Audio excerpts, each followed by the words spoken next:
Good evening, y'all. Welcome to the Spiritual Speakeasy, where the bar is always open and the spirits are always served. Tonight it's my first night back after a couple months of doing some reruns, and then there was Easter Sunday. I have been very busy in the paranormal circuit, as well as dealing with some kidney stones and some other things. So chose to just kind of go off the air for a while, but we are back, and we're back at 7 p.m. now. I've moved the time to 7 because 6 o'clock is dinner time, and it's really hard to be here at 6 p.m. when you're trying to finish dishes or get dinner for your family. So I thought I would move it ahead an hour and we'd try this out. I want to welcome everybody who's here, who's on. Tonight, I wanted to talk about dark and light, or light and dark, whichever you choose to say first, constructs, which would be your heaven and hell in Christian religion and other things like that. So I thought I would have a discussion about that. And of course, if there's any questions and I need to turn my comments on, I guess that would probably be a good thing to do. Look at that. There we go. Comments are on. Welcome, welcome, welcome, welcome. You've not missed anything if you're just now joining us tonight. We're talking about light and dark constructs, which would be your heaven and hell in Christianity and several other types of religions. One of the things I wanted to say is this is not going to be pretty spirituality tonight. I don't do pretty, and those of you guys that know me and have been along for the ride this whole time know that I don't do pretty spirituality. I do pretty cut and dry, pretty blunt, and I work more towards dark. Hello, how are you? I'm going to call you Tyler. How are you, Tyler? Thank you for joining me. So pour a drink. This is the Spiritual Speakeasy. Pour a drink, light a smoke, settle in. It's going to be an hour of some interesting dialogue. Tonight, we're not doing pretty spirituality. Tonight, we are not doing love and light. We're not going to embrace your inner darkness or do actual shadow work tonight either. That's not what we're doing tonight. We're going to do truth. And I'm going to tell you the truth from doing a lot of research on things and also from my own perspective, because I do tend to work more dark than light. Everyone talks about light and dark like they're moral choices. I'm a light worker. I'm a spirit worker. I only work with heaven. I only work with the angels. I only work with this. I only work with that. Well, if you research angels are not all light. They were pretty grim. They did a lot of bad shit, quite frankly. And that's how that is. And when you go through history, the darkness wasn't always the dark. It was, the bringer of light, the knowledge. So when you look at that kind of thing, it's not a moral choice. Light and dark is not a moral choice. They are constructs. They are truly constructs. They are operating systems. So when you think of an operating system, it's an energetic system that we work in. And most people are dressed in one, and it's who they are convinced they are. I'm a light worker. That's who I am. I am light. But then what about their shadows? What about the dark work? So you're saying you don't have a dark side. You're saying you're not interested in that, because there has to be a balance, the yin and the yang, the light and the dark. Too much light and you become polished, you become controlled, you become acceptable. And that's what people want. People want to be accepted, right? And so they choose light. Hang on a second. I've got people texting in. Hang on. I'm working on 3 different systems here.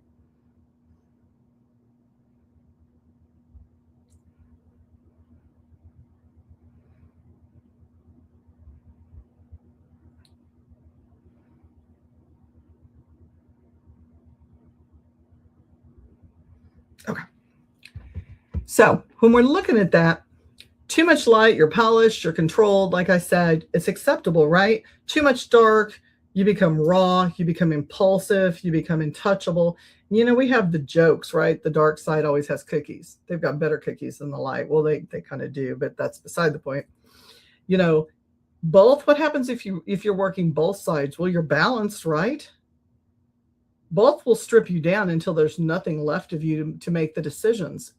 Too much of anything is not a good thing.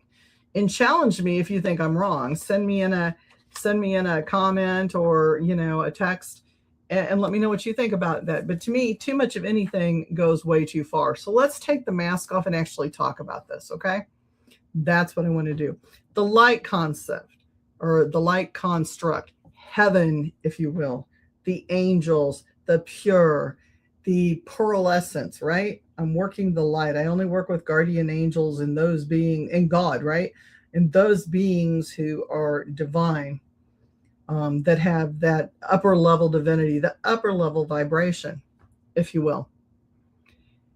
It's seductive. It's just as seductive as the dark. It's the perfume of control. Okay? Light is seductive. Is it? Not because it's pure, because it feels safe. Because people who often, too much luck. Explain what you mean, Sir Classic, too much luck. I'm interested in your comment. It feels safe, right? Because if you're working with angels, what can go wrong? If you're working with God, what can go wrong? It's structured. It's very clean. It's predictable. The light says, oh, follow the rules. Be good. Be consistent. Be controlled. And people wear it like silk. Look, I'm good. I'm pure. I'm soft. I'm elegant. I'm refined. But underneath, light is control. It's discipline. It's identity. It's boundaries. It's also suppression. And it's very performance-based. But be honest. Those people, a lot of people, not speaking of everyone I'm generalizing now, a lot of people who are light workers think that they're very stable. They're just very tightly managed under the guides of control. They follow the religion, they follow the rules of their religion, and they believe in that. And that is controlling them. If they did not have those constraints and those guidelines, they would lose their crap. Literally, they would not be able to fall in line with society. So it's something that the construct is made to keep society together as well as to keep people in line. Too much light and something starts to die. Not visibly, but very quietly. Desires fade, instinct dulls. You stop wanting things you can't justify. Now, I'm not talking about losing control and, going to the far side of pleasure and losing yourself in materialism and things like that. That's, again, the far side. Everything has to be contained and managed within ourselves. But we have to have desires for things. You have to have a motivation to do things. It shouldn't control your world, but you have to have that. And as desires fade and instinct dulls, you become acceptable by whatever society you live in's norms, right? And that's the problem. You become acceptable, and sometimes you lose yourself in that acceptability. You're no longer alive in the way that matters. There's not that vibrance. There's not that need to seek more information, to learn more. You're wearing the construct of light, and it's calling you. And it's calling you. When you look at the dark construct, the smoke, the desire, let's step into that room for a second. When we step into that room, the lights dim, and the music is lowered, and the breath is a little softer. Dark doesn't ask permission. It doesn't follow all the rules. It moves. It flows.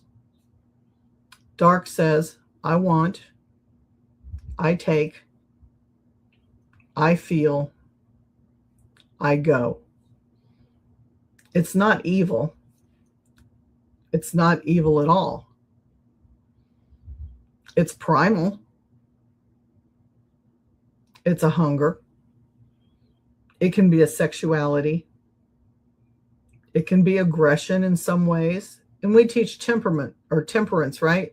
Temperance is important, but you can have temperance within the dark too, the control of yourself within those, because it's up to us to control that energy flow. It's immediacy,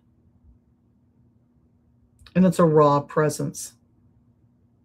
It feels very powerful because it is. So when we say the dark side has cookies, that's what we're talking about, right? You have all the goods, the wants, the desires. It's magnetic.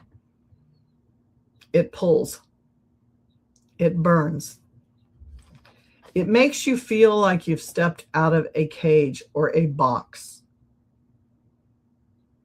But here's the part that nobody says out loud. If you don't control the dark, it will control you. Because it has momentum. You'll start calling impulses truth. You'll start calling reactions authentic. You'll start calling chaos freedom. And now you're not powerful. Now you're filtered. I said that backwards. Now you're not powerful. You are unfiltered. Sorry, got my words mixed up there. Time for a drink. And unfiltered is also not good. Why do people fall into this state? Why do people go one way or the other with this? Because nobody really chooses this cleanly. People think they choose it cleanly, but they really don't choose it cleanly. They fall into it. Light comes from fear. Not knowledge, but fear. The choice, the clear choice. Fear of losing control. Fear of being rejected. Fear of not being enough. So you build a structure. Tight, clean, controlled. Dark comes from suppression. From being too controlled for too long, for not feeling anything and the desire to feel at least something, for wanting something real. So you drop into instinct, into sensation, into something that finally feels alive and gives you that energy and that adrenaline that you were looking for all along. So let me say this cleanly. I don't think that people choose light or dark. They choose relief. And whichever side that side falls on, that's the side they go to. I do believe they're choosing relief. They're choosing a relief from the fear or the illusion that they really aren't in control. The illusion is really, though, the both sides are lying to you. My opinion, and again, challenge me if you think I'm wrong. Like, please come on and challenge me. My camera's screwed up there. Light tells you if you follow the rules, you're in control. No, you're just being controlled by something that looks cleaner.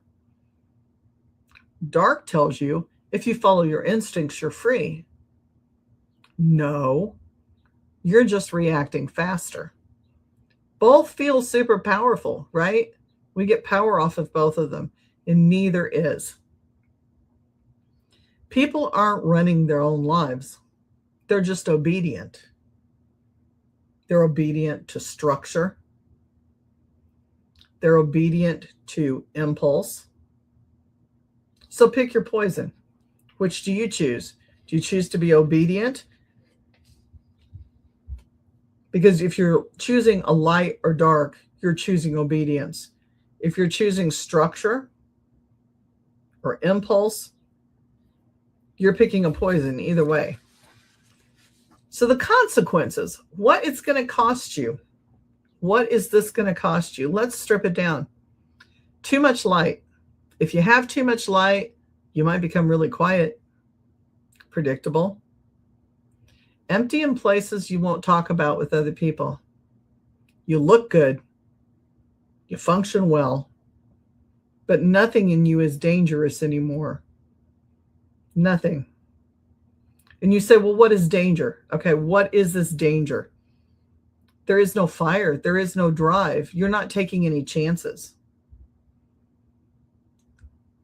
And think about even knowledge, opening a book up that you dare to read, listening to someone else's opinion when it's not yours, and sitting there and giving them the honesty and the rawness in your time to listen to their opinion.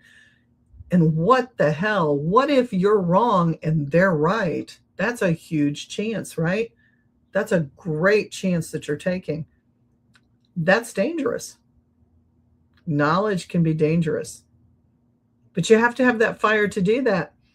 And if you're not dangerous anymore and you want to stay conformed and you want to stay within those lines, then you're light, right? But too much darkness and you'll become chaotic. You'll become reactive instead of responsive. Unstable in ways that feel super exciting because you're chasing that adrenaline rush, you think, until they're not. You feel everything, absolutely everything around you, you feel. And you can't hold anything. And without structure, you burn out super, super fast. So now you see it. You see both sides of that. Both sides are taking something from you. Both sides. So how do you work this out? How do you integrate? Because we talk about integrating your shadow self, and we talk about integrating the whole process, self-integration and good with the bad, light with the dark, right? And I don't like to think of light and dark as good and bad. But again, that's the constructs we're working with, right? There is this, when you start integrating that edge, that's where a lot of people tap out. Because it requires control. It can't control you. You have to control it. You have to moderate it. There has to be an active part. You have to take part in it actively. And this is where people do. They walk away from it, or they just label themselves and they stick with the label. You don't choose light. You don't choose dark. You wear both. And really, to be balanced, you have to have both. You have to be able to understand that there are both, like silk and steel. Think of the courtesans and the beautiful silk they wore and the blades they wore underneath. You wear both. You feel the urge, but you don't act on it immediately. That's where temperance comes in. Using your virtues with both sides is where all of this comes in. The knowledge to know when to take a step back and when to review, when to hold your tongue, when to move forward, when to act, not react, but actually act. You don't act immediately on anything. You maintain your own structure, your own ruler, your own guidelines, your own boundaries, not set by other people, but set internally by yourself. You don't suffocate yourself with it. You step into it intensely. You learn everything that you can learn because knowledge is power. And you don't lose your name inside of it. That's power. So when you're talking about light and dark, we have to think about, if you can't control your darkness, it will own you.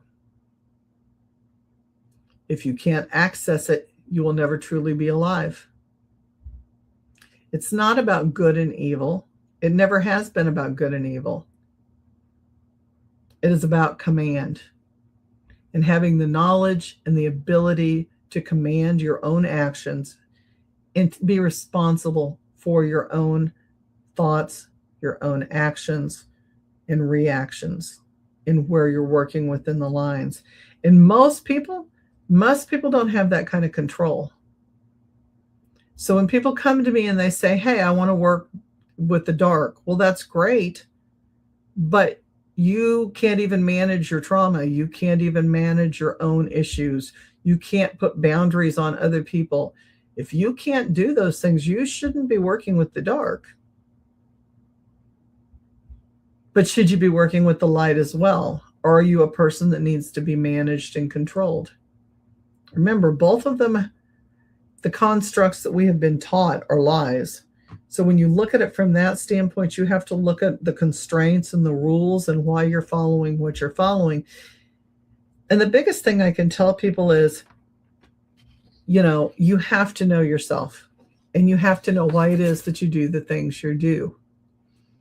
And if you're still here and you're still listening with me and you're still following what I'm saying, then you're closer than a whole lot of people, because a lot of people I've lost already. A lot of people don't want to know about themselves. They truly do not want to know about themselves. And if you challenge their constructs, they get very icky. It makes them feel very nauseous. It's like, oh, no, I'm light. No, you're too dark for me. I can control what I am. If I can't control it, I shouldn't be in it. You have to know yourself, and you have to know where you're headed. And at one point in time or the other, I feel like we've all lost ourselves at one point in time, or we've all been through something that was traumatic enough that maybe we started questioning who we are and what we're doing.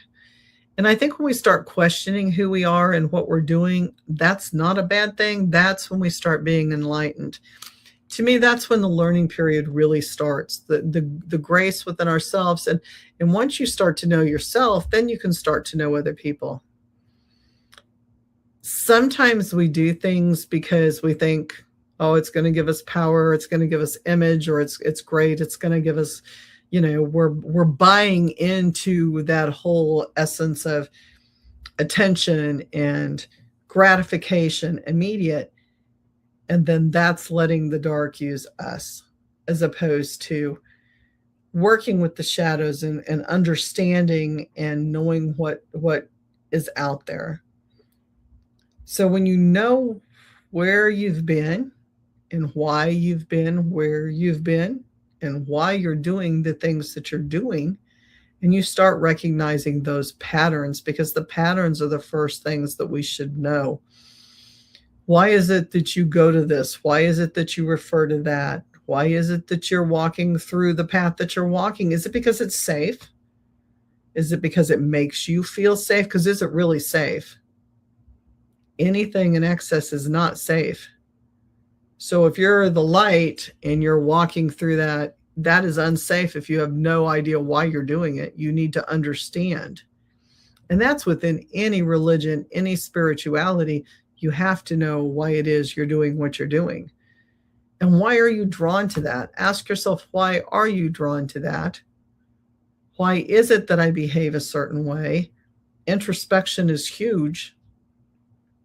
Is it because I want to fit into a construct? Is it because I want to fit into a group? And why is there a need to fit in? Is it because I don't know myself? Because now you've lost yourself within that group, and it does no good to be in a group and lose yourself within the group and think you're going to find yourself.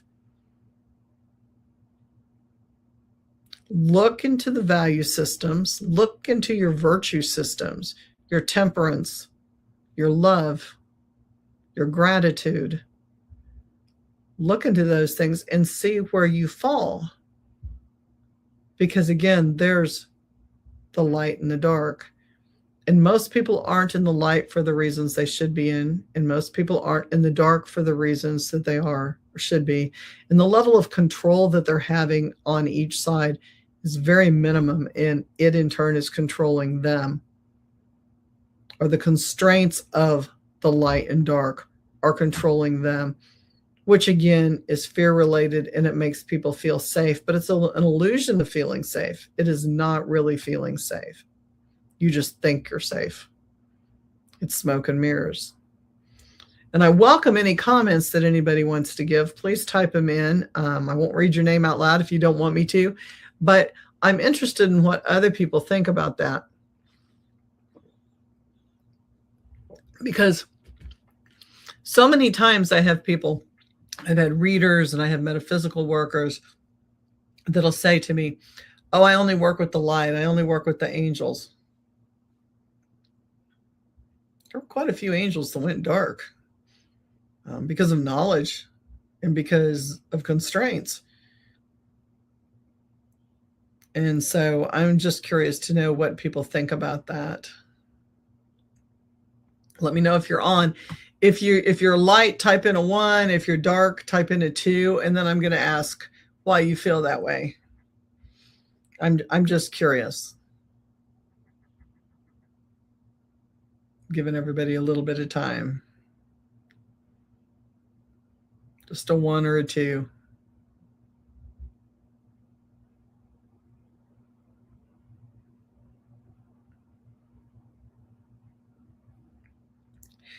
So, some of the comments that I'm getting are, and I'm watching other medias, I consider myself more dark. I don't like the rules that people play by in the light. I don't like the understandings of the light. And the vibration is great. It's upper level vibration, and I work in that as well. I think that the hypocritical thoughts and belief systems of both really destroy the constructs for me, if that makes any sense. It seems like I'm rambling. I really think that both sides present with such an illusion as to what they really are that it's a turnoff for me. And when I tell people I work more in the dark than I do the light, people are like, yeah, you're really dark. I get that. No, I'm not. I do a lot of very positive things, and I do a lot of positive work. I don't know. The belief system is what gets me every time. And I know a lot of people who are very, very strong light workers that control that. And I'm all for them. I'm not talking about the people who work that. Here's an interview. Hi, I'd like to think I'm light, but who am I fooling? I'm really in a gray area, right? Right. So it is gray. And to me, the gray is the blend. I know they say there is no gray area, but to me, the gray, if you claim to be gray, that really is a blend, right? That's the moderation and understanding that at any given time, you can go either way and you're okay with that, right? And I think that's where it gets down to the interesting part. Like, yeah, there is a gray area. And again, when you leave the moral aspect of it alone, then you're fine, because people want to say it's a moral issue, good and bad, light and dark. And it has nothing to do with morality. It has everything to do with a construct.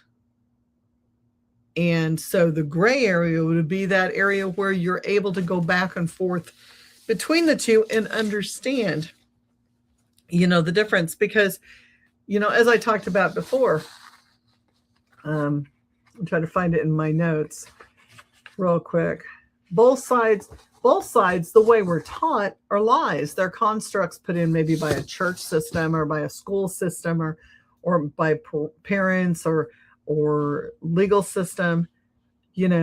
What we're told, again, for the people that are just joining, what we're told is, this is the illusion. This isn't the truth. The illusion is the light says, if you follow the rules, you're in control.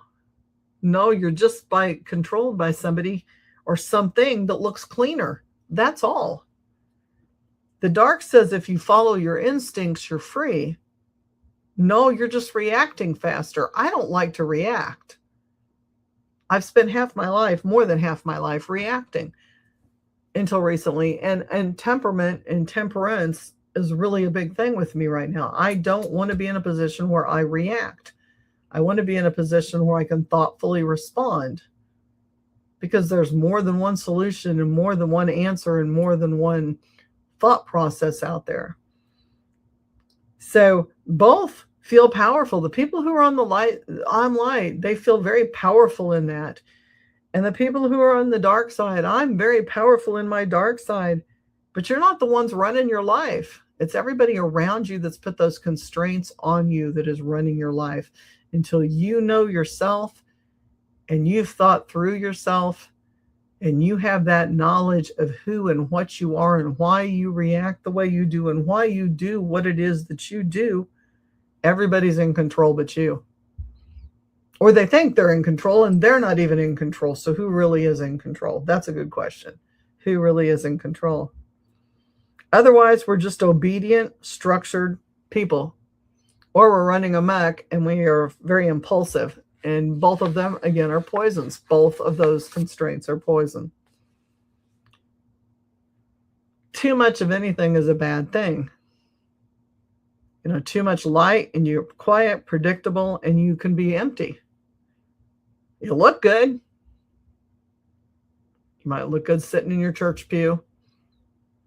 Public thinks you're great. You function good. But you're not making any steps to challenge yourself. Where's the challenge in that? It's mundane. You're not questioning anything anymore. We should question everything. You should learn about everything. But you've lost that dangerous edge where you question. You question society. You question what you're reading. You question the media. You question things and learn more about things. Too much darkness, and you become very chaotic, reactive, and unstable. And you think that's excitement and you think that's adrenaline, but it really isn't. You're out of control and you burn out. And so both sides are draining. Both sides are draining.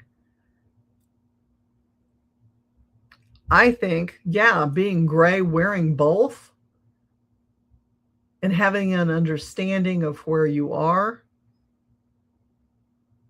is perfect. You may have an urge. We're humans. We have an urge, but you don't act on it immediately. Where is it coming from? Where is this going to lead? Is this excessive? You hold structure, but you don't have to suffocate yourself in a box with the structure. Structure is good. Structure is amazing. You can get a lot of things done with structure, but some people structure themselves to the point where they never accomplish anything or learn anything new or push themselves any further because they're so structured. When you no longer suffocate yourself and you have enough danger that you're not afraid to learn something new or listen to something new or hear another person's opinion because it might become yours and you might change your mind, then you really have control of yourself and what's going on around you. That isn't good. That's not evil. It's about commanding your own life and commanding the energy that's around you. And I think a lot of times the darkness, we associate the darkness with freedom. And you think, this is super, super fucking exciting. And I'm going to run with this shit. And you do, and you get swept up in it. And you get swept up in the adrenaline. And now you've lost yourself there as well. Because there has to be some level of control. But it can't come from a system. It has to come from within yourself. You have to build that control, those passions, to subdue your own passions. Passion is good, but not when you lose yourself in it. Wild abandonment never accomplishes anything. And so it may give you the feeling that, oh my gosh, this is exciting and there's so much raw power and it's primal. What have you lost of yourself in that? And are you truly yourself now, or are you functioning as something else because now it has control and you do not? And so, again, food for thought on that. What construct are you wearing? Are you the one that's actually choosing it? Or are the people around you? Or is the media? Or is it your family that's choosing it? Think about that. It's an interesting thought process. Very interesting. Makes you more aware of what it is you're actually doing and why you're doing it and where are you going with it, because that has to be asked as well. Where are you going with that? Because if you're running amok and you're chasing adrenaline, you're not in control. And the whole thing about control is that you need to be in control of yourself. It's not up to a system to be controlling you. It's not up to a construct or rules to be controlling you. It should be you internally being able to monitor and better yourself. And both sides think they're doing that when really they're not controlling themselves at all. They're being controlled by the construct, which was kind of my point with the whole thing. Food for thought. Food for thought. Again, I'm on for another almost 20 minutes. So type in. One comment was, like I said, they like to think they're light, but they're probably more gray. I think, well, a lot of us function in the gray area, so that we have that control. But I know a lot of people who function completely in the dark and have no control. And I know a lot of light workers who think that they're very God-based and very, heaven, Jesus, and angels based, and they have no control there either. So, it's kind of you're damned if you do and damned if you don't, because if you don't have the control, then you've kind of lost the whole point of everything.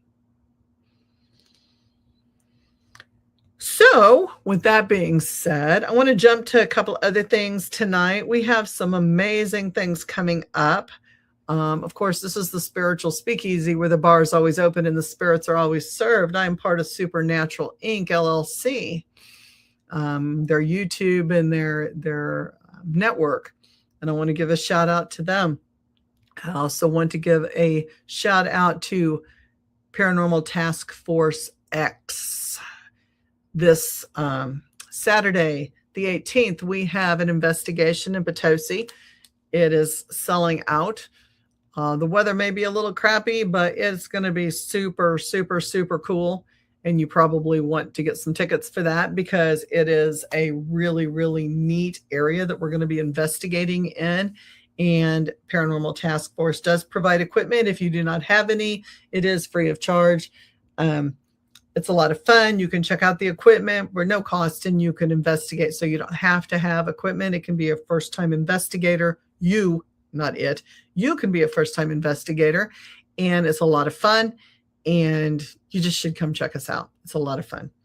Potosi is an amazing place. I've been there once. It is a lot of walking. Put some muck boots on and come along with us. But it's super cool. We've got a general store. There's some houses. There's a museum.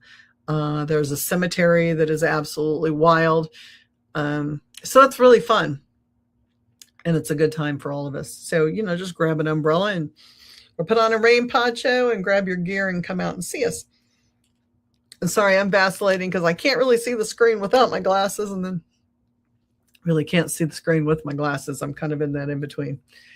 So that's what I've got going on. I also have some really cool stuff going on with Central Kansas Paracon, and it is going to be in September. So if you look up Central Kansas Paracon on Facebook, I am one of the guest speakers there, and I'm going to be talking about all kinds of things. I've got to read what I'm going to be talking about. You've never been, Church. It sounds really awesome. Oh my gosh, you need to come investigate. It is so much fun. For real. It is fun. It's, even on a bad night where things aren't super hopping, it's fun. It's exciting, but there's never a place. Thank you. Thank you. It's a lot of fun. We go and you get to use, electronic devices, and you get to hear things speak to you, and you get to see different types of things that we do in the paranormal field that you see on TV. I am big on my teams. I take people through and I have them do the human pendulum, where we put a person in the middle and a person on each side of them. And I have them ground, and then they move back and forth with the yes, no answers, which is a whole lot of fun. And everybody feels it. It's super cool. We use ITC devices, which are like M-Calms and spirit boxes. We use divining rods. We do Estes experiments where you put somebody in a blindfold and a headset, and so you're completely dulled sense-wise with your vision and your hearing, and you become very aware of what's around you. And then we use ITC devices to communicate. And we also put music boxes and lighting up things. So you get a lot of neat things like that too, a lot of contact, things touching, not necessarily you, but the lights. We do yes, no with flashlights.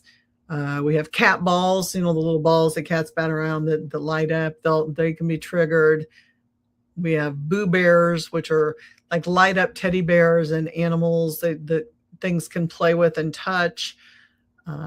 We run conversations. So if you go to Paranormal Task Force XPTFX on Facebook, you will see some really cool footage of things that we've done in different houses, and you'll get to hear the responses, which is super, super cool. Can't make that shit up.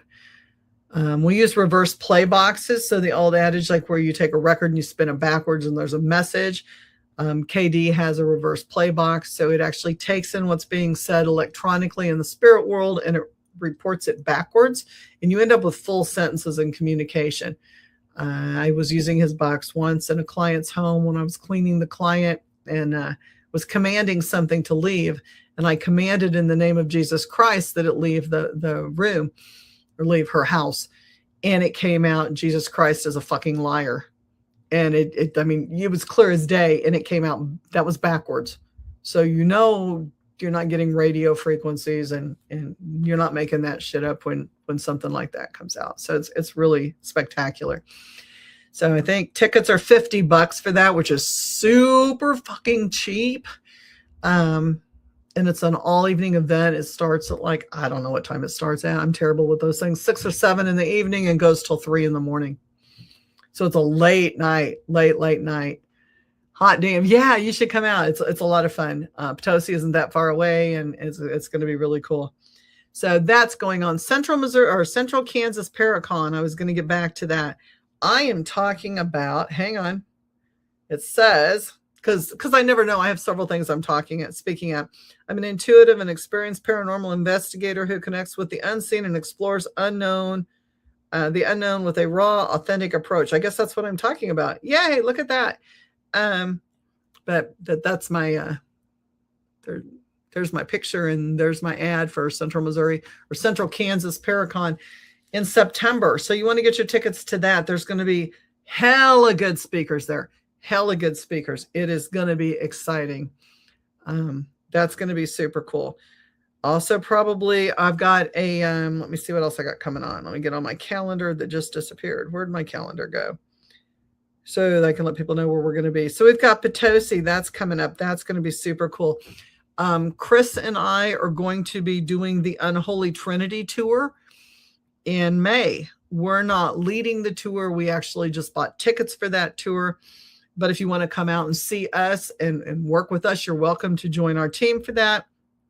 That is going to be, what is that going to be?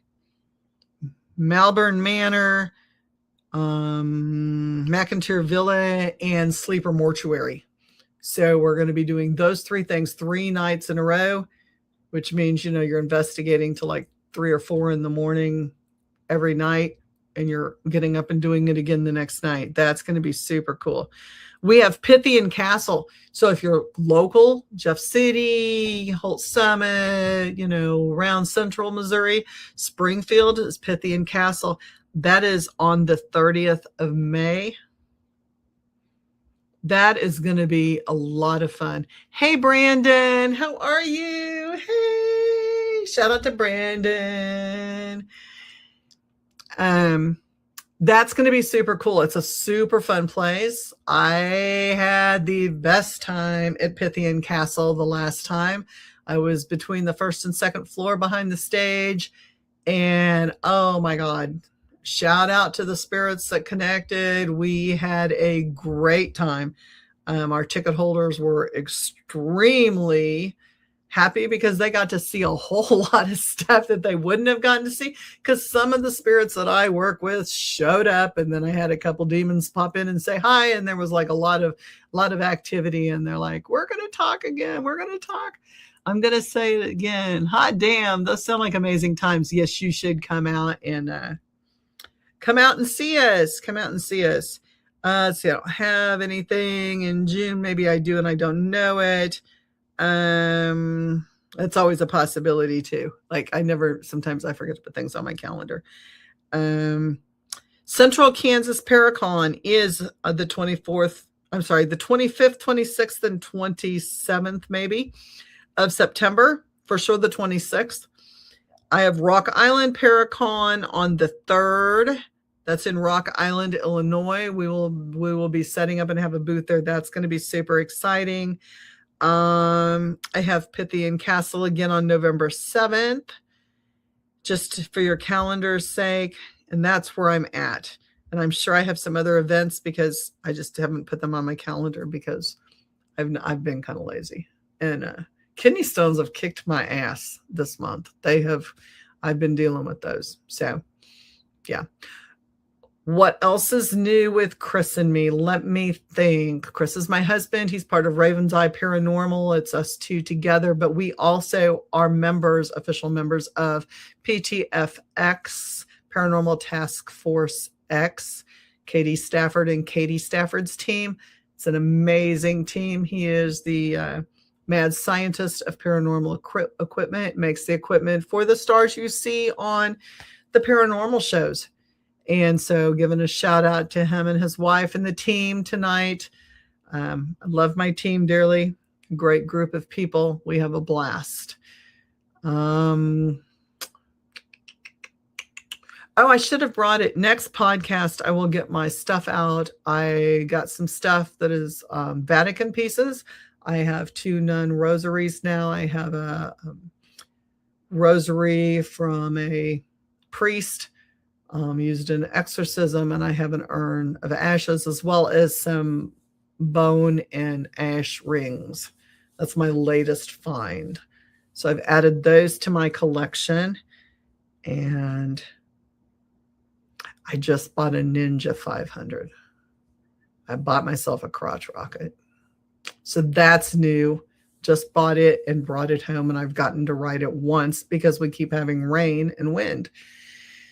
And I have to relearn to ride because I had gone from a Harley Crossbones to a trike, and trikes are nothing like bikes.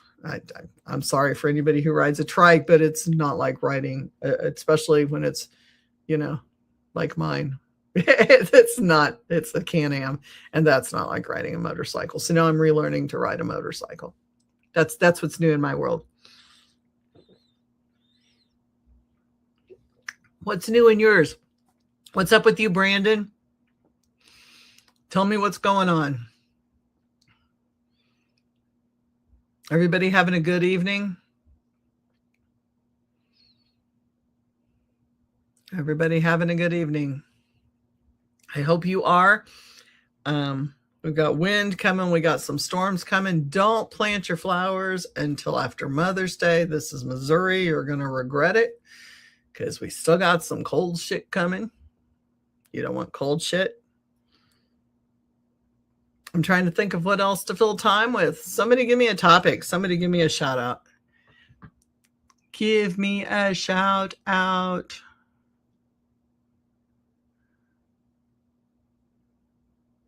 I like the gray area comment. That was good. Sir Classic must have left. They commented too much luck.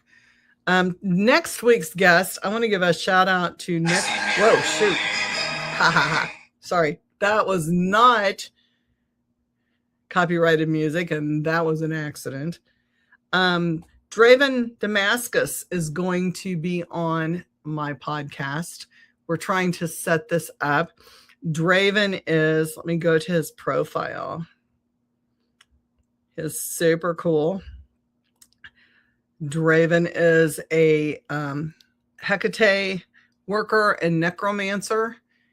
He does a lot of really, really beautiful work. His altar setups are just, I don't know, perfect, touching, heart-inspired, really cool. Makes his own candles, does spiritual work for charge as I do. He's just super, super cool. And I was trying to get on to his profile picture.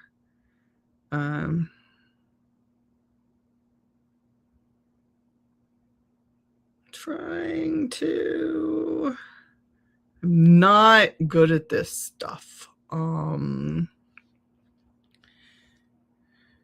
This is Draven Damascus. I don't know, my camera's not. But he has a lot of good videos if you're interested in looking at his work. Is definitely a witch, goes into cemeteries and charges and recharges, does work with the dead. And we have a lot to talk about. We're going to talk about Hecate and Hoss of Hecate. And there's going to be some controversy over that because we have information to share about that. And also we're going to talk about mixture of practices and how he practices. Both of us believe that you don't mix practices. I personally am initiated in Voodoo and Santeria and Ifa, which are one of those is an African traditional religion, an ATR, and you don't mix, Hecate with that. You don't mix Voodoo and Hecate. There's a lot of things you don't mix. You keep them separate. Your practices separate, just like you keep your goddesses and gods separately. So we're going to do some discussion about that. That's going to be interesting. And really, I think that's what's coming up. The investigation again in Potosi on the 18th. Shout out again to Paranormal Task Force X and all the cool tickets that we have going up on the board now. You can check out the PTFX calendar for that. Supernatural Inc. has a lot of podcasters and a lot of really cool things going on. And so, whether you're into paranormal or geek equipment or just discussion of different topics, ITC devices, and using different ITC devices, your electronic paranormal, your spirit boxes, your electronic spirit boxes. There's a lot of cool things on like that too. And then KD has a channel where he does his mad scientist equipment and the stuff that he's developing and making, and he uses them. And that's always cool too. So there's something for everybody. And again, sorry that I have not been on for a couple months, but I've been running reruns. There's a lot that's been going on in my world with paranormal and doctor's visits and procedures and things like that. But we are back on board, scheduled. We will be at 7 p.m. on Sunday evenings. I look forward to seeing each and every one of you. It is so great to be back on and to have this number of people. I am so grateful, so appreciative, and it's been lovely. And with that, I'm going to tell you all good night. And I love you, and I will see you all next week, unless anyone has any last comments. And I will wait a second to see if anyone has any last comments, because I'm always open to those. Get my glasses off so I can see since I sat forward. It's kind of one of those things where you're going back and forth between the screen again. And damn, they just don't have something for in between. I need like a magnifying glass for in between. No comments are coming in. I love y'all. Have a great night. Thank you for joining me. It's always the Spiritual Speakeasy, where the bar is always open and the spirits are always served. So glad you're back. Thank you so, so much. I really appreciate you all. Thank you, guys. Good night.